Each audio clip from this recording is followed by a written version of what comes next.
Breath of the Wild has a strange beauty to it. The game world feels empty, like a great kingdom has been brought down to rubble. All over the map we can find ruins of civilizations past, and ancient tribes like the Zonai and the Sheikah. Of all the ruins in Breath of the Wild's world, the most interesting ones to me have to be the ruins that are reminiscent of Twilight Princess. There are a number of areas like this. Most notably is the Great Bridge of Hylia, the Arbiter's Grounds, as well as the replica of the Mirror of Twilight. It begs the question if the maps of Twilight Princess and Breath of the Wild are the same, just changed over time, which would also mean that Twilight has existed in the Breath of the Wild's world before.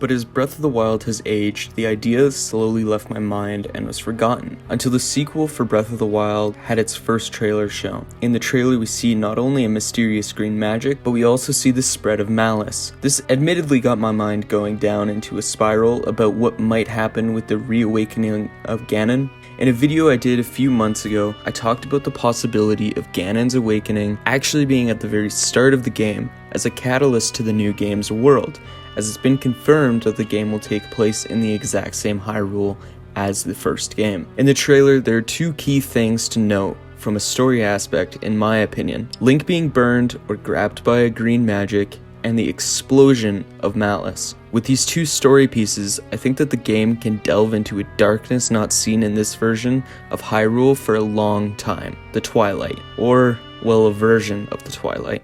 We know the upcoming sequel to Breath of the Wild is going to take a bit of a darker tone to the first Breath of the Wild, with Mr. Eiji Aonuma, one of the biggest names in the Zelda development team himself, saying this sequel will be similar to Majora's Mask's difference to Ocarina of Time in terms of darkness. With this in mind, we can safely assume the game will introduce and reintroduce some of the darker themes and tones past games like Majora's Mask and Twilight Princess brought to the series. Specifically, I will be looking at some of the darker tones from Twilight Princess that I'd love to see make a return.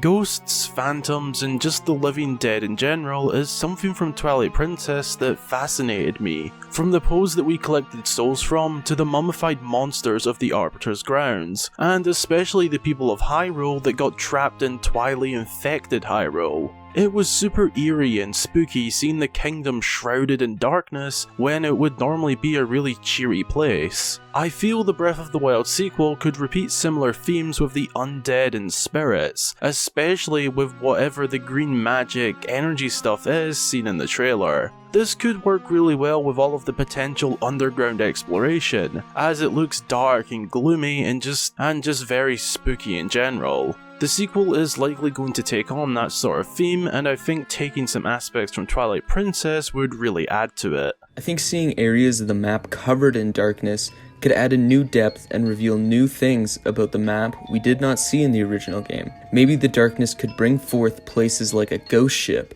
which we have seen in Wind Waker as well as Phantom Hourglass. In previous games, we've also met ghosts and spirits from cities and towns overthrown by darkness. I think this is something we could see happen again with areas like Hyrule Castletown. Imagine a city under darkness with things to do and NPCs to interact with, but once the darkness is gone, it returns to the Hyrule Castletown that we see destroyed in the first game. But for replayability, it would also be nice if it stayed under darkness even after completing the main quests, like a scar left on Hyrule. As for the green magic we see grab Link, I think this would be the key to entering and clearing the darkness, much like Wolf Link was in Twilight Princess. In some concept art, we have seen an almost cyborg version of Link, and I think it would be incredible if this was the way Link looked when entering these dark areas. It would also open the doors for more features and tools Link could use, as I don't think Nintendo will opt to use only the Sheikah Slate again. Finally, maybe these dark areas could open up the underground of Hyrule. In the trailer we see Link and Zelda underground, but continuing with my idea of this taking place at the very start of the game, it'd be interesting to see what they could do with the underground once it's corrupted by darkness. I genuinely hope this game is super dark and spooky. I also hope the dungeons and tools have more depth to them, with more difficult bosses and enemies in general.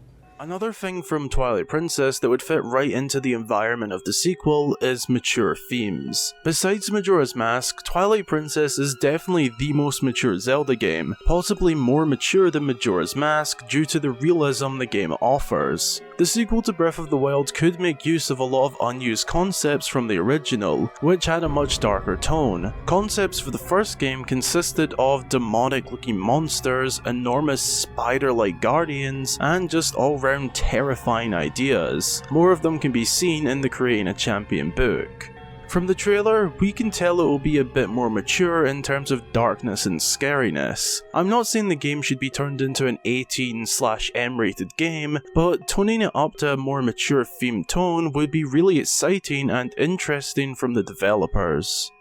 Thanks again to Chris for letting me join him on this video. I hope you guys enjoyed hearing my thoughts on the matter. I hope you all enjoyed this video, and I highly recommend leaving your thoughts, as well as checking out Adam's channel, as he recently made a video talking about the underground of Hyrule, which helped inspire this video itself. Thank you all for watching, and be sure to subscribe if you enjoyed. See you all next time.